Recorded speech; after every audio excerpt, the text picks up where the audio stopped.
Saudações, turminha! Tudo bem com vocês? Bom, esse aqui é o canal de Nutrição Animal Fácil. Aqui nós estamos postando as aulas de nutrição de não ruminantes, análise e controle de qualidade dos alimentos para animais, ACOPA, e formulação de rações, dietas e suplementos para animais. Sejam todos muito bem-vindos, estudantes, técnicos do setor, demais interessados, todo mundo é bem-vindo.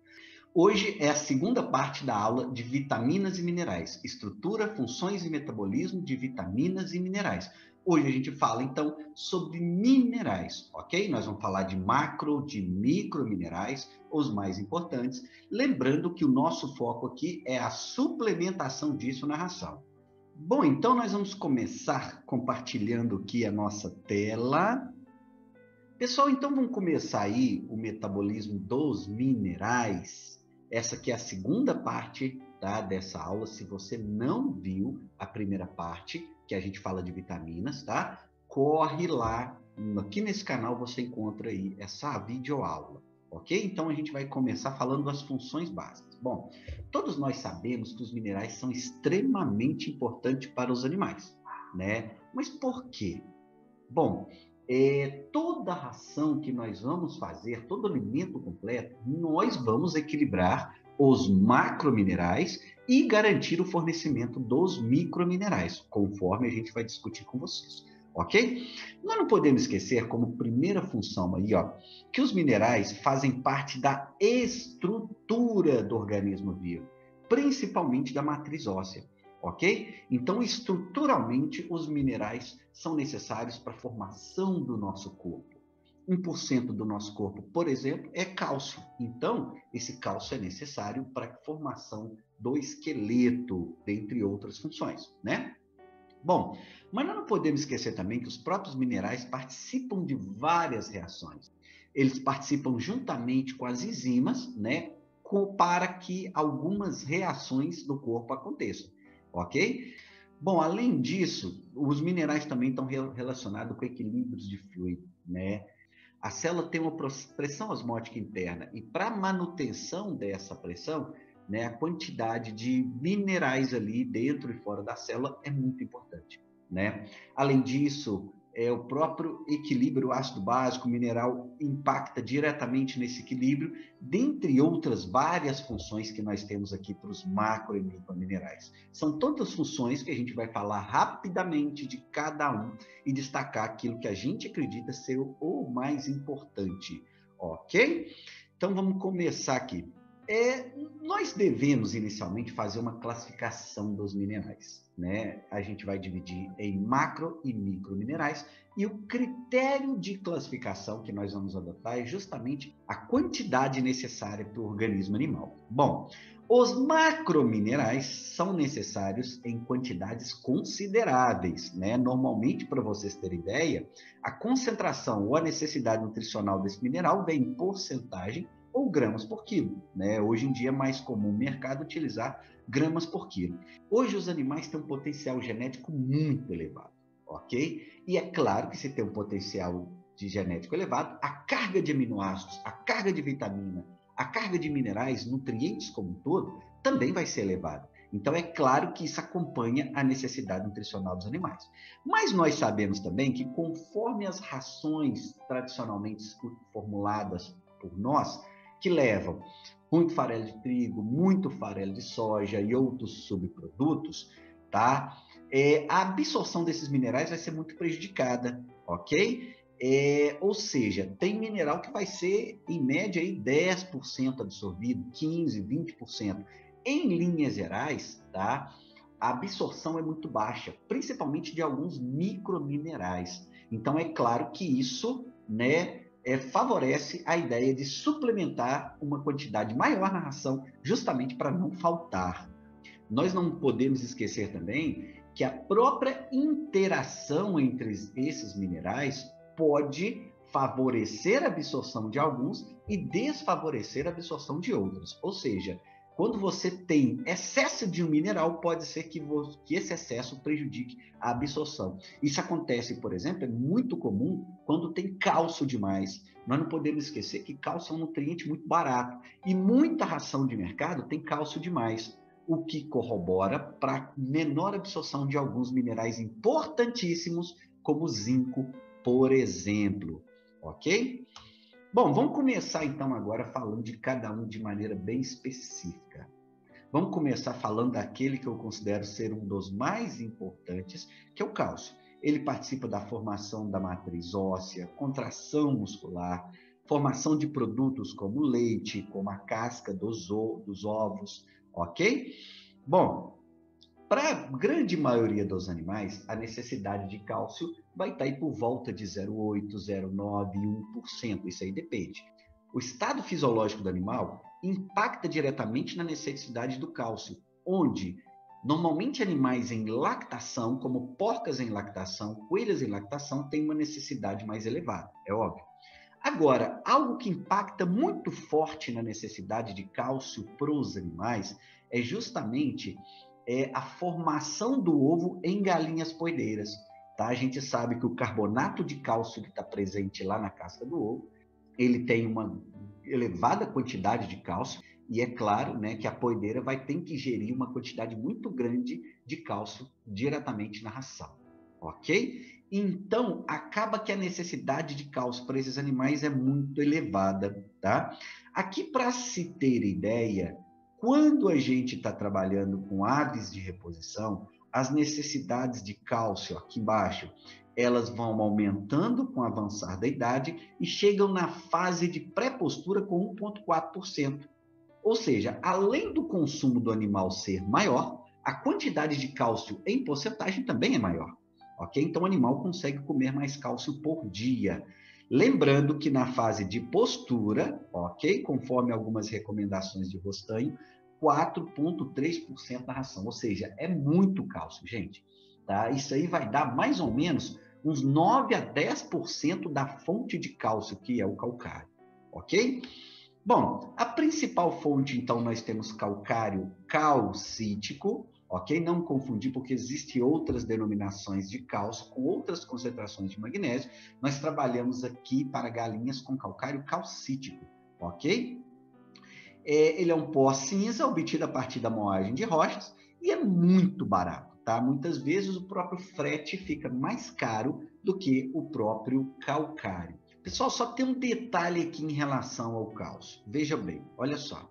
É muito comum na prática a gente oferecer metade do calcário na forma fina, ok? Moída, e metade na forma de calcário pedrisco. Por quê? Porque esse calcário pedrisco vai ficar na moela do animal e ser mais lentamente absorvido, ok? Melhorando assim, é claro, que o fluxo de cálcio no organismo. A gente está evitando, né, que uma grande quantidade de cálcio venha do osso do animal e seja colocado na câmara calcífera para que a casca do ovo seja formado. A gente favorece o fluxo de cálcio se o sangue manter uma certa concentração de cálcio, principalmente advindo, tá, desse calcário pedrisco que está ali sendo lentamente dissolvido. Então, a moela do animal vai armazenar uma quantidade e vai ser lentamente dissolvido para naquele período noturno que o animal não estiver ingerindo, esse cálcio ainda vai estar sendo absorvido e transportado para a corrente sanguínea, que vai ser utilizado para a formação da casca do ovo. Ok? Então, é um mecanismo um pouco, de certa forma, complexo, né? Mas que a nível prático favorece muito. Nós dividimos na metade finamente moído, prontamente absorvido, e calcário pedrisco, que demora um pouco a absorver. Ok? Bom, é claro que é um problema muito grande a gente fornecer cálcio demais para os animais, tá? E eu lembro que é o nutriente mais barato. Então, assim, rações de mercado, principalmente aquelas mais baratas, pode conter um nível muito elevado de cálcio, que é preocupante em termos de nutrição clínica, né? Bom, o seu excesso atrapalha a absorção de minerais bivalentes. Por quê? Porque competem pelo mesmo sítio de absorção.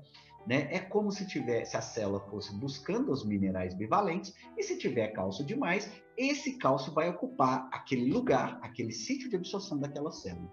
Ok? Então, isso pode ser ruim. Então, de certa forma, os minerais, ferro, cobre, zinco, manganês, tá? São prejudicados quando nós temos cálcio demais, o que é muito ruim, principalmente em rações de baixa qualidade. Como é que nós vamos controlar isso? Mantendo uma necessidade nutricional de cálcio em níveis adequados e, é claro, mantendo aí, respeitando uma relação 2:1 de cálcio. Sobre essa relação de cálcio e fósforo 2:1, isso é sempre muito comentado, né, nos livros de nutrição. Na formulação de alimentos para animais, a gente sempre lembra. Ou seja, quando a gente trabalha com esse 2:1, a gente tenta otimizar. Uma que fósforo é muito caro, os nutricionistas não querem elevar demais a quantidade de fósforo para o animal, ok? E é claro, se a gente mantém 2:1, eu vou sempre ter uma noção da quantidade de cálcio que eu quero trabalhar. Eu tenho a necessidade nutricional, mas também eu tenho essa quantidade de 2:1 que me dá também um ótimo direcionamento. Lembrando que normalmente as tabelas, tá, para suínos e aves, frangos de corte e suínos trazem já essa relação 2:1, já na própria tabela. Tá? Eu vou chamar a atenção de duas coisas importantes. Olha só. Para poedeiras, essa relação extrapola os 2:1. Normalmente ela é mais que 10:1. Aí nós já estamos falando de um organismo à parte, ok? Para poedeira. Agora, hoje no mercado também, tá? É muito importante, principalmente para animais em recuperação, dentro da nutrição clínica, tá? Suplementos de cálcio, ok? Cálcio e fósforo para os pets aí em recuperação ou com alguma enfermidade relacionada ao metabolismo de cálcio, ok? Bom, para aqueles estudantes aí das minhas disciplinas, eu convido vocês a, de repente, desenvolver um produto como esse aí, principalmente a turminha da formulação de ração, ó, vão desenvolver produtos, suplementos assim, né? Bom, fósforo, o que a gente pode dizer do fósforo? O fósforo, ele faz parte, né, da matriz óssea, formação dos ossos, claro. Bom, equilíbrio ácido básico tem a ver com o pH, que tem a ver com o fósforo fazer parte de alguns sistemas tampões, como tampão fosfato. Isso para ruminante é muito, muito importante. A saliva do ruminante, ela também tem ação tamponante, ok? É claro que a saúde do rumen, o pH do rumen, tá, vai ser estabilizado a partir de vários fatores, dentre eles a saliva, ok? Bom, e aqui para a gente, o fósforo também faz parte de fosfolipídios, também de ATP. Lembre-se que lá no metabolismo nós aprendemos que a energia vai estar armazenada na terceira ligação da adenosina trifosfato, ok? Então, fósforo faz parte aí do metabolismo, da energia, formação da ATP e é muito importante, ok? Eu vou lembrar de um detalhe aqui dos mais importantes a nível de formulação, a nível prático. Olha só, quando a gente vai considerar a quantidade de fósforo que tem no alimento, nos ingredientes, ou a quantidade de fósforo que o animal precisa por dia, né, que é a necessidade nutricional, ou por quilo de ração, ok? Nós falamos em fósforo de diferentes formas, ok? Para ruminantes, para cavalos e ainda coelhos, eu posso trabalhar com fósforo na sua forma total. Para esses animais que eu acabei de dizer, eles conseguem absorver, atacar grande parte do fósforo contido nos ingredientes vegetais, tal mesmo porque a câmara fermentativa desses animais colabora muito para a absorção desse fósforo. Agora, para outros animais que têm dificuldade de acessar o fósforo de fontes vegetais, principalmente porque esse fósforo, a maior parte dele está preso na forma de fósforo fítico, eu costumo formular com base no fósforo disponível. É como se eu soubesse quanto que cada fonte vegetal me dá de fósforo disponível, e é claro que o animal teria uma exigência de fósforo disponível, aquele fósforo que realmente o animal está aproveitando ali, desconsiderando o fosfato.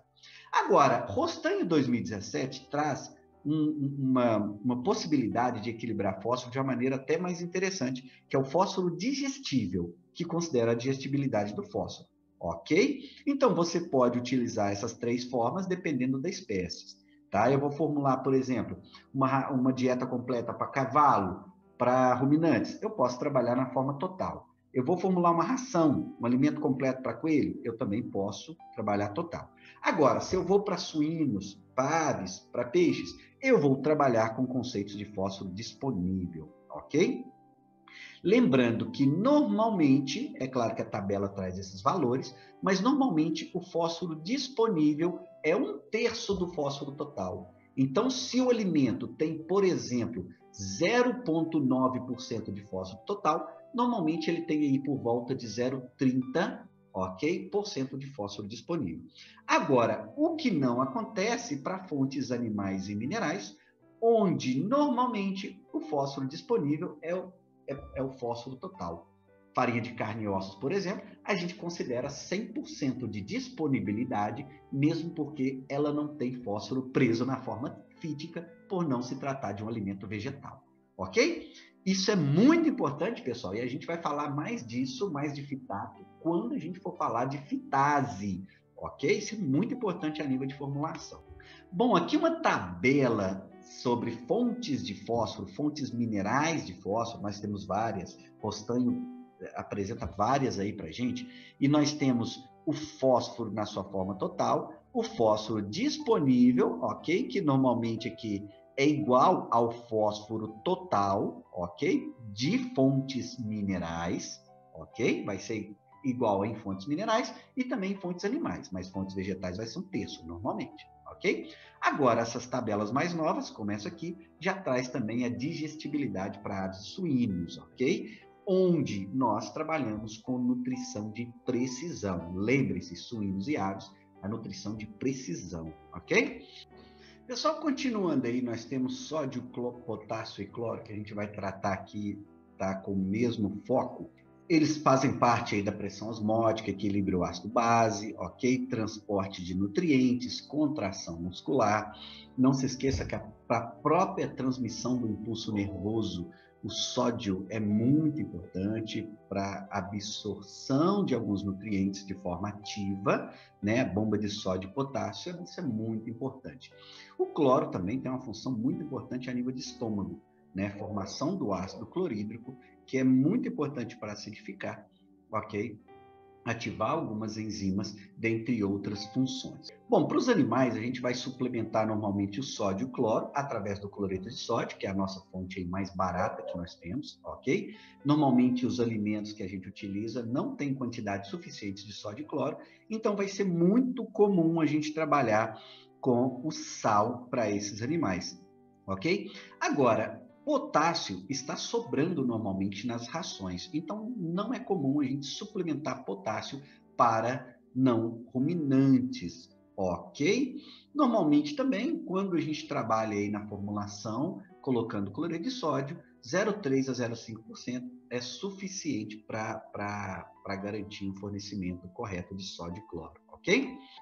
Pessoal, rapidamente também, tá? O magnésio e enxofre, embora a suplementação de enxofre não tenha assim muito significado para a gente em nutrição de não ruminantes, tá? A gente sabe, né, que o enxofre é necessário, é componente de alguns aminoácidos, né?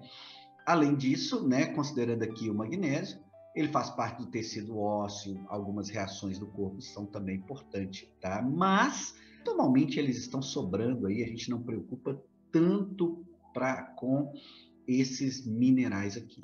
Pessoal, isso aqui é muito importante. Olha só, para a gente fechar essa ideia de macrominerais para animais não ruminantes, é fundamental que eles estejam equilibrados, principalmente aqueles de maior caráter básico e maior caráter ácido, ok?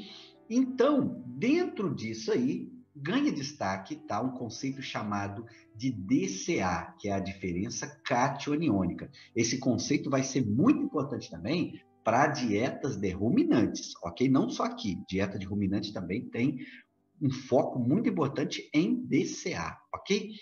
Eu vou apresentar para vocês o conceito de DCA aqui, porém nós vamos gravar outro vídeo explicando o cálculo de DCA, ok? Para esse vídeo aqui não ficar demasiadamente longo. Mas como que é então o cálculo desse DCA? Em linhas gerais, a gente vê quanto de cátions que tem, ok? E quanto de ânions que a gente tem faz a diferença. É um cálculo simples. Somente complica a questão de ter que fazer o cálculo em 1.000 equivalentes grama por quilo. E normalmente essa concentração, esses números, confunde muito quem está fazendo o cálculo. Ok? Quais que nós vamos considerar? Olha só, vários cátions e vários ânions dos minerais que a gente está falando impactariam. Praticamente todos eles impactariam o DCA. Porém, se considera os 3 que mais impactam tá, na diferença cationiônica, os 3 mais importantes dentro desse tema, que são o sódio, o cloro e o potássio. Então, o que consiste esse cálculo? Consiste em você verificar a quantidade de 1.000 equivalentes gramas de sódio, potássio, ok? Somar e ver a diferença em relação aí à quantidade de cloro que você tem em 1.000 equivalentes gramas por quilo. Nós vamos demonstrar depois, em outro vídeo, como que faz esse cálculo, ok? Bom, aqui mostra como que vai calcular, nós vamos mostrar isso para vocês em outro vídeo, ok? E nós vamos chegar a um valor. Aí a pergunta passa a ser, qual que é a importância prática disso? Como que eu vou utilizar esse valor de DCA? Bom, aí sim, o DCA tem que estar no nível ótimo, ok? Normalmente para poedeiras de 160 a 200, 1.000 equivalentes por quilo de diferença cátion-aniônica, ok? Frangos de corte e suínos, aqui nós temos valores onde a gente tenta trabalhar dentro. Bom, valores mais elevados, né, tendem aí, favorece a alcalose. Não quer dizer que vai gerar alcalose, mas há uma tendência. E qualquer desequilíbrio no sistema de produção daquele animal pode colaborar para que a situação de alcalose aconteça, assim como quando nós temos valores mais baixos de DCA. Valores mais baixos indicam pouco cátion e mais ânion, o que não é bom, ok? Falta de base. E há uma tendência, o favorecimento à acidose aqui. Nós estamos falando, é claro, que condições de pH sanguíneo. Então, meus amigos, é fundamental que a quantidade de sódio e potássio esteja equilibrada com a quantidade de cloro, tá? Nós vamos calcular a demanda cationiônica de algumas situações a partir de outro vídeo que a gente ainda vai publicar. Bom, vamos falar então a respeito dos microminerais agora? Olha só, vamos começar com um que a gente considera muito importante. O ferro trabalha como ativador enzimático, ok? Ativa várias enzimas, ele trabalha juntamente com as enzimas para que as reações aconteçam. Além do ferro, ganha muita importância dentro da molécula de mioglobina no músculo e hemoglobina no sangue, onde esse ferro se liga à fonte de oxigênio, ao oxigênio, para transportar esse oxigênio no sangue. Então, esse ferro vai estar lá no centro da molécula de hemoglobina para ligar com o oxigênio para ele ser transportado. Bom, no nosso caso, nós estamos estudando principalmente a suplementação de ferro nas rações.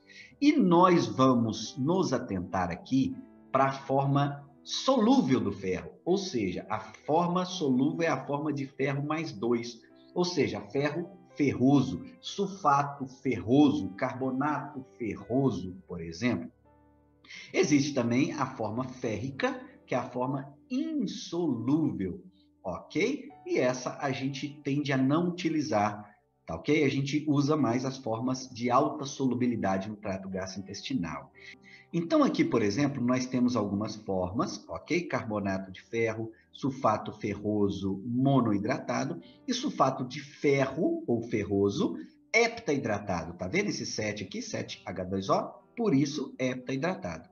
E o que vai diferenciar entre eles aqui, ó? A quantidade de ferro que cada fonte oferece, porque cada fonte vai ter uma estrutura aí molecular, ok? Qual que você vai utilizar? Não sei. Isso aí vai ser uma pesquisa de mercado que a fábrica de ração vai fazer, ok? Para ver qual dessas fontes aqui fornece o ferro de forma mais barata. Pode ser que essa que fornece 43% é praticamente o dobro do preço dessa que fornece 30%. Então, você pode utilizar essa que fornece 30% de uma maneira mais barata, ok? Vou chamar a atenção aqui que no caso dos leitões, a gente vai fazer a aplicação de ferrodextrano nesse animal em uma ou duas doses. Isso é um manejo muito comum na suinocultura, se aplicar ferro para esse animal. Por que isso acontece? Na natureza, o animal, ele fuça o solo e ele encontra grande parte do ferro que ele precisa ali. Quando estamos em condições de sistema de alojamento, de produção animal, esses modernos, o animal não tem esse acesso. E considerando que a explosão muscular desse animal é muito rápida, e considerando que ele não consegue absorver todo o ferro que ele precisa via leite ou via ração pré-inicial, é necessário essa injeção de ferro, senão vai faltar ferro e vai limitar o crescimento desse animal. Ok? Bom, rapidamente aqui, o cloro é um ativador enzimático, e além de ser ativador enzimático, faz parte aí também de algumas moléculas orgânicas, como a gente está mostrando aqui. O próprio tecido ósseo também tem muito cobre, ok?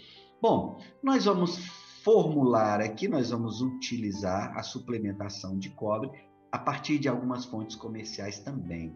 Eu vou chamar a atenção aqui, ó, que esse sulfato de cobre pentaidratado, que tem 25% de cobre, ele é muito comum hoje de ser utilizado aí na alimentação animal e outros lugares também. Então, é muito comum você encontrar esse sulfato de cobre pentaidratado com bom preço e boa solubilidade. Não se esqueça da solubilidade, é importante também, tá?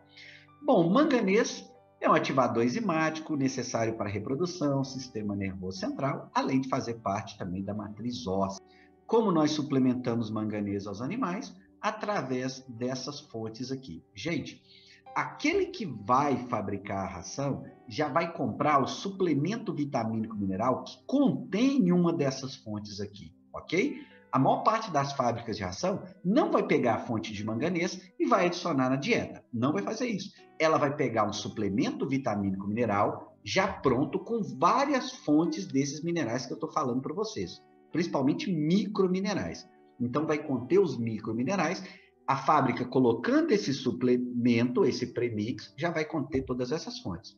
Aliás, é objetivo dessa disciplina também a gente ensinar a formular o premix, o que a gente vai fazer em outro vídeo, ok? Não se esqueça disso aí. E quando formos formular o premix, nós vamos escolher uma dessas fontes aqui, ok?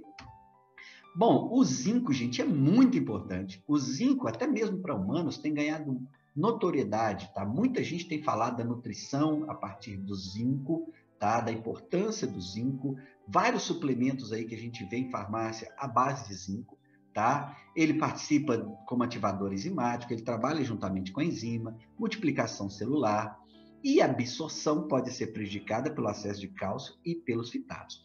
Vou lembrar aqui também que até mesmo na aula de água, nós falamos muito a respeito da água dura.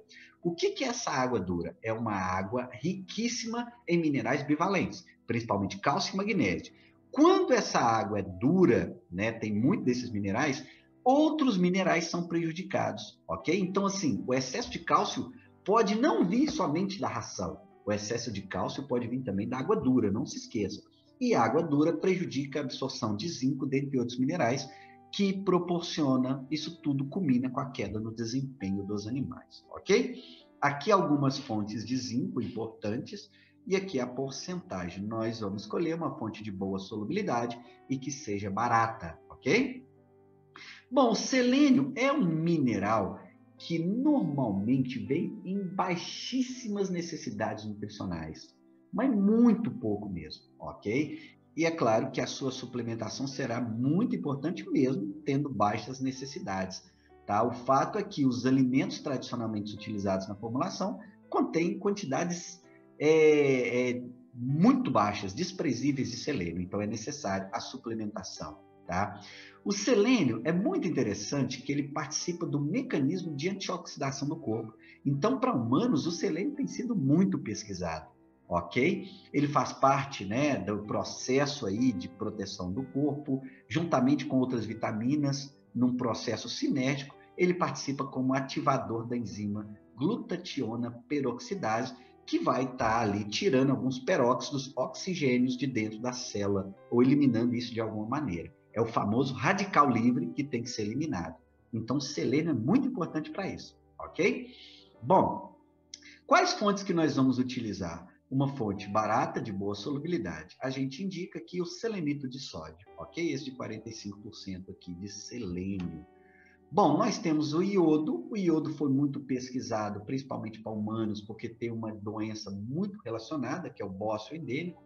Ele faz parte aqui do metabolismo, né? Hormônios T3, hormônios T4, tá? E normalmente os ingredientes são muito deficientes nesse elemento, assim como o selênio, ok? Hoje é muito importante a suplementação de iodo dentro do sal de cozinha. Nós não podemos esquecer que, por lei, o sal de cozinha tem que ser vendido com iodo, ok? Agora, é claro que nós temos algumas fontes diretas aqui, caso a gente compre um sal para alimentação animal que não contenha iodo. Nós temos aqui iodato de cobre, iodato de potássio e aí vai, ok? Pessoal, além dos macro, micro minerais, nós vamos dar um destaque muito grande aqui a algo que se fala muito hoje em dia, que são os minerais orgânicos, tá? Nós falamos que a absorção de alguns minerais é muito baixa, tá? Então, para aumentar essa absorção, nós trabalhamos com minerais orgânicos, principalmente porque a absorção deles é maior, porque a natureza da absorção vai ser um pouquinho diferente. Vejam bem. Olha só, quando nós estamos falando de minerais orgânicos, na verdade nós estamos falando de quelatos, tá? Se você for falar para um químico minerais orgânicos, ele não vai entender, porque não tem lógica um mineral orgânico. Na verdade, nós estamos falando de quelatos ou complexos, ok?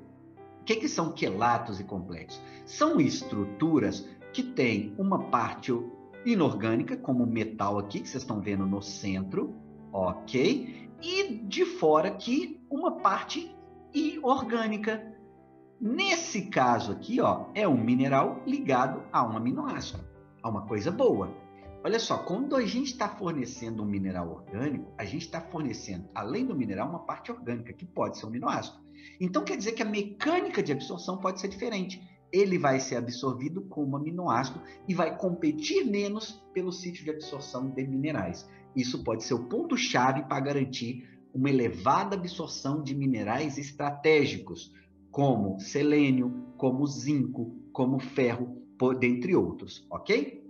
Então, são complexos formados entre aminoácidos e minerais, alguns são também chamados de quelatados, a maior absorção a nível de TGI e pode, é claro, que agregar valor à sua ração, aos seus produtos animais, né? Por exemplo, olha que interessante, gente, aqui a gente tenta trabalhar sempre com nutrição animal aplicada.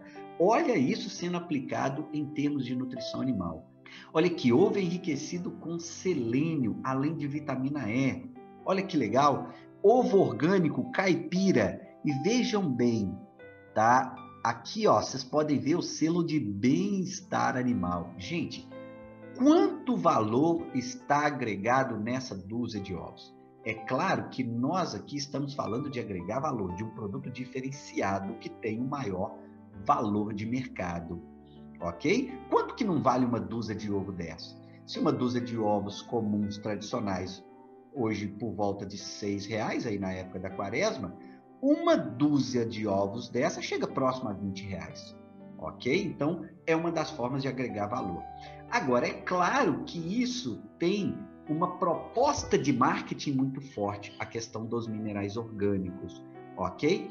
É o que a gente chama de claim, de propaganda, de marketing, ok? Então, é claro que para cães, para gatos, isso vai ser muito importante para mim formular, colocar na embalagem e trabalhar isso de maneira positiva com relação ao marketing, ok?